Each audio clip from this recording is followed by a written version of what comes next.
Kamar nomor 14 di ujung lorong itu selalu digembok dari luar. Namun, setiap pukul 2 pagi, suara geseran kursi dan bau melati busuk selalu menembus dinding tipis kamar sebelah, membuktikan bahwa kosong hanyalah status di atas kertas bagi penghuni aslinya.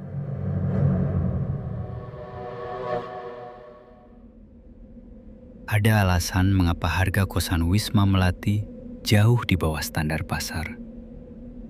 Selain bangunannya yang bergaya kolonial tua dengan cat putih yang sudah mengelupas, ada satu aturan tak tertulis dari ibu kos. Jangan pernah mengetuk pintu kamar nomor 14. Apapun yang kamu dengar dari dalam. Aku, yang saat itu adalah mahasiswa tingkat akhir dengan dompet cekak, tidak punya banyak pilihan. Aku menempati kamar nomor 13, tepat di sebelah kamar misterius itu. Awalnya, semua tampak normal. Kamar 14 memang kosong. Sebuah gembok berkarat menggantung di pintunya. Debu tebal menyelimuti ventilasi di atasnya. Namun, ada yang aneh dengan suhu di lorong itu. Setiap kali aku melewati pintu nomor 14, bulu kuduku selalu berdiri. Seolah-olah ada mata yang mengintai dari lubang kunci yang gelap. Malam ketiga, gangguan itu dimulai. Saat itu jam menunjukkan pukul 02.15 pagi. Aku sedang berkutat dengan skripsi. Keadaan sangat sunyi, sampai-sampai suara detak jarum jam dinding terdengar seperti hantaman palu. Tiba-tiba, suara kayu bergeser di lantai semen terdengar jelas dari balik dinding sebelah. Persis suara kursi yang ditarik. Aku tertegun. Bukankah kamar itu kosong? Lalu terdengar suara langkah kaki. Pelan, berat, dan menyeret.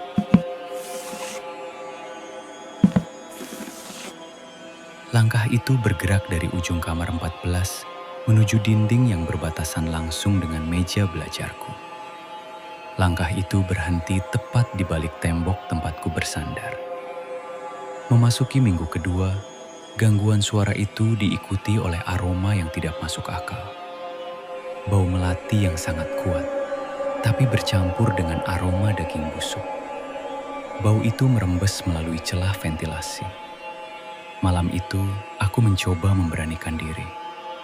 Aku menempelkan telingaku ke dinding. Awalnya hening, namun perlahan aku mendengar suara isakan. Seorang wanita.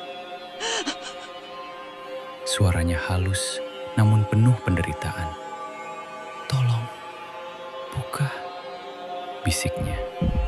Jantungku berdegup kencang. Aku tahu aku harus mengabaikannya, tapi rasa penasaran atau mungkin pengaruh jahat dari kamar itu membuatku berjalan keluar ke lorong. Dengan senter ponsel, aku mendekati pintu nomor 14. Gemboknya masih di sana. Debunya masih utuh. Tapi saat aku mengarahkan cahaya ke bawah pintu, aku melihat sesuatu yang membuat darahku membeku. Di celah bawah pintu yang sempit, tampak sepasang ujung jari kaki yang pucat, kebiruan, dan tanpa kuku. Berdiri tepat menghadap ke arahku. Dia sedang berdiri di balik pintu itu, menungguku. Malam Jumat Kliwon, klise memang, tapi ini nyata.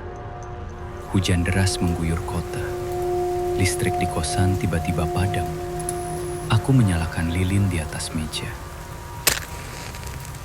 Tiba-tiba, suara ketukan terdengar. Bukan dari pintu kamarku, tapi dari dalam dinding kamar sebelah. Ketukan itu berpindah dari dinding ke arah plafon, lalu tiba-tiba pintu kamarku diketuk dari luar. "Siapa?" Suaraku bergetar. Tidak ada jawaban. Hanya bau melati busuk yang kini memenuhi kamarku. Aku melihat gagang pintuku bergerak turun perlahan. Pintu yang sudah kukunci itu terbuka dengan sendirinya. Di ambang pintu yang gelap, tidak ada siapa-siapa. Namun, lantai kamarku yang tadinya kering, kini menampakkan jejak kaki basah yang berminyak.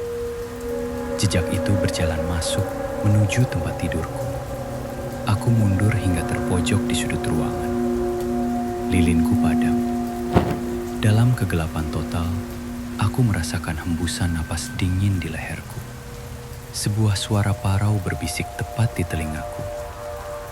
Kamarku terlalu sempit. Boleh aku pindah ke kamarmu? Keesokan harinya, aku pindah tanpa meminta uang deposit kembali. Saat aku mengemasi barang, ibu kos hanya menatapku dengan tatapan kosong. "Sudah menyerah ya?" tanyanya datar. Saat aku berjalan menuju gerbang, aku menoleh ke belakang untuk terakhir kalinya. Di jendela lantai 2, di kamar nomor 14, yang seharusnya tertutup rapat, aku melihat gordennya tersingkap sedikit.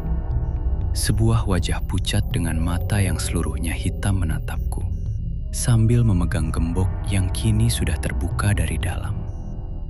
Sampai sekarang, aku tidak pernah bisa tidur dalam kegelapan. Karena setiap kali lampu padam, aku selalu merasa ada kursi yang ditarik tepat di sebelah tempat tidurku. Dan bau melati itu kembali datang. Jika suatu saat kamu merasa tidak sendirian, mungkin memang benar begitu. Dan ingat, jangan teriak.